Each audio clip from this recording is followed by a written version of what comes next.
Hi everyone, I'm Mari Cho and welcome back to the Motorgraph World channel. Today we're back in Suji for the showroom for Genesis. I had so much hopes for this GV70, so let's take a closer look.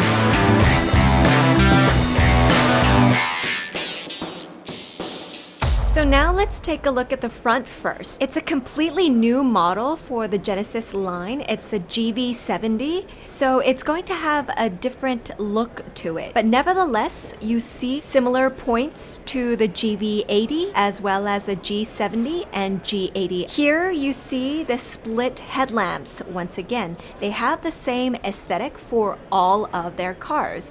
So you see the similar design going on. Also with the crest grille, I like this one much better on an SUV because it has so much body to begin with. Here you see the chrome detail, the lattice grille or honeycomb grille, but because of the overall size of the front of the car, I think it works with the very big pentagon-shaped grille. The bumpers and the lattice design as well as this black chrome high glossy detail.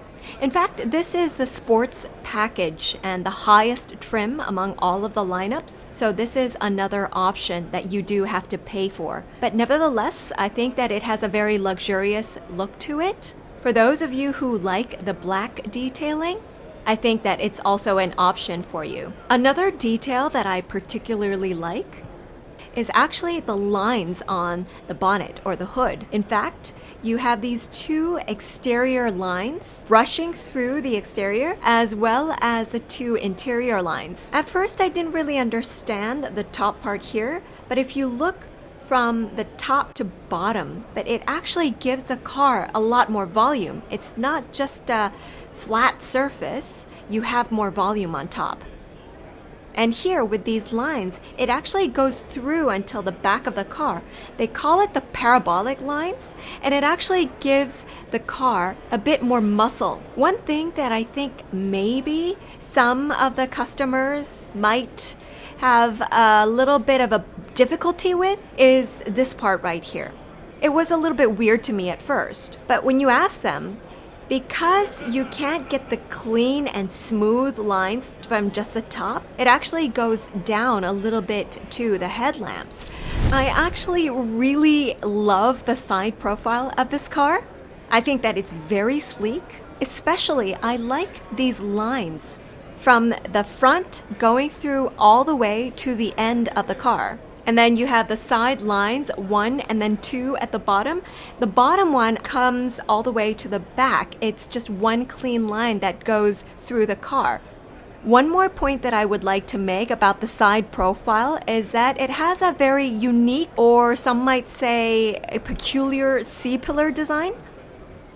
A lot of people have actually called this out and said that it looks very weird or it's unconventional. But I think if the GV lineups use or keep this kind of C-pillar in all of their models and make it their own unique design, I think that it may work. For me personally, I had nothing bad to say about the C-pillar design, but let us know what you think about it. This is part of the sports package, but I had no idea what was going on with the wheels. The lattice design maybe, but it kind of looks a bit creepy to me. I was a bit scared after seeing this wheel. So the GV70 was always on the top of the list of cars that I wanted to see, but I did feel that it was a bit bigger in person, but nevertheless, I still like the design. Here on the back, you still have the two split taillights, just like in the front, and you have the Genesis logo in the middle, and you also have the license plate, which is far down low. And here, the angle of how the top is made is more like a coupe. So I like this slanted angle compared to a more box-type SUV. One thing though, you have these spoiler type of the design right here. I'm not sure why they had these back wipers down here instead of on top and then it going down. Now last time when we saw the Santa Fe, they had the rear light wiper come down from the top and then it was hidden from sight. But actually having the Genesis, which is a more premium car, having the rear wiper here, I think it just does something to the aesthetic. It hinders your line of sight. So now let's open up the trunk.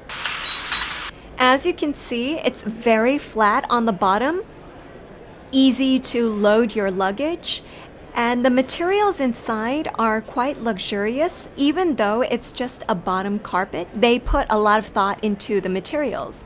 And here, you can also pull this out and create a shield for whatever you put in your luggage, so people won't be able to gaze in on what you're carrying. And this is also detachable, so you have the option of putting in the bar or just storing it down here. You have the lower compartment, and that used to be down here. So you can pull it out and install it at the bottom compartment, or you can also install it up here. So I'm 162, so you can imagine how big and wide I am. You could probably sit 3 of me inside the trunk. It's not that big, but then again, it's not too small either. So if you fold up the seats and you don't have that bar, then you'll be able to have that much room in the trunk. So for the GV70, you have 8 different glossy color options and 4 different matte color options. So in total, you have a range of 12 different colors. Some of the colors I really do like for the GV70. This one is the Vic Black. So once again, Vic Black. This is the second model that we have in the showroom. The GV70 lineups look good in all different kinds of silver. This one is the Savile Silver. So now this one is called the Carbon Metal color. It's a darker gray than you saw before with the Savile Silver, but I honestly think that the darker silvers look better on this car. And here you have the diesel model of the GV70, and it's in Melbourne gray. I really like this color because it's a matte, and you see the lines even better on the matte gray. So as I mentioned, this is the diesel version. So you don't have the exhaust pipes. And I have so much to say about the interior design, but nevertheless, let's start with the visibility. I did think because of the angle of the front window as well as the back that it would be a little bit narrow in terms of the visibility. But yes, I do see a little bit of the hindrance of the pillars, but it's quite comfortable when you're sitting inside and you don't have that much problems with the visibility. The overall comfort of the seats, I think maybe because it's the sports package, but it's a little bit more rigid in terms of the overall seats.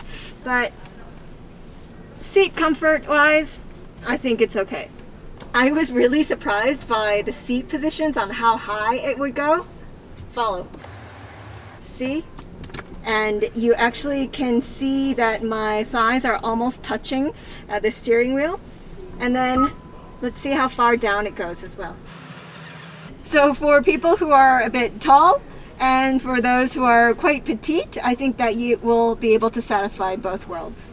When I first saw the interior through the pictures, I kind of thought that it reminded me of a classic car model. Because for me, the passenger seat looks a bit empty, whereas everything is geared a bit more towards the driver. You can tell that they've put a lot of thought into what kind of materials they put in. Of course, Genesis is a much more premium line compared to the Hyundai and Kia SUVs. So they did use a lot of leather, suede, two-tone, stitching, perforated, as well as different details in terms of the carbon details and the chrome. And also here, if you can see, you have this kind of glossy plastic diamond effect that's going on. Personally, I think it's a bit too much. It looks as if like 5 different designers came together to design the interior of the car. But then again, people might like all of this different levels of design. So a lot of it has been digitized. You have the digital dashboard. You also have the touch panel here. I like that the touch panel is not so big, because some of the newer models, I think if you're trying to apply touch and you're trying to find the different buttons within the touch panel, you might lose track from the road. And so for drivers, it might not be as safe. But here, they've minimized the touch panel. They've done a lot of detailing for both of the dials. Personally, not my favorite kind of details, but I did hear some of the reporters say that they were impressed by it. So beauty is in the eye of the beholder. And then you also have the ambient lights going on down here. It's very subtle. Also here, they did say that one of their key design aesthetics was oval shapes. So you'll see a lot of the oval designs in and around the car. You have 2 cup holders. You also have this area. Probably you'll be able to store some things when you're not charging your phone. It has the wireless charging system here. And then the glove compartment. Wow, they've really decked this out in terms of the materials that they used. This is a velvet type of material, I think. Actually, for the drive mode, you see that it's exactly the same as the Mercedes-Benz. So you have the Comfort, Sport, Sport Plus, and then you also have the Custom. And as for the terrain, you have the snow, mud, and sand. One more thing that they've added to the new GV70 is biometric technology.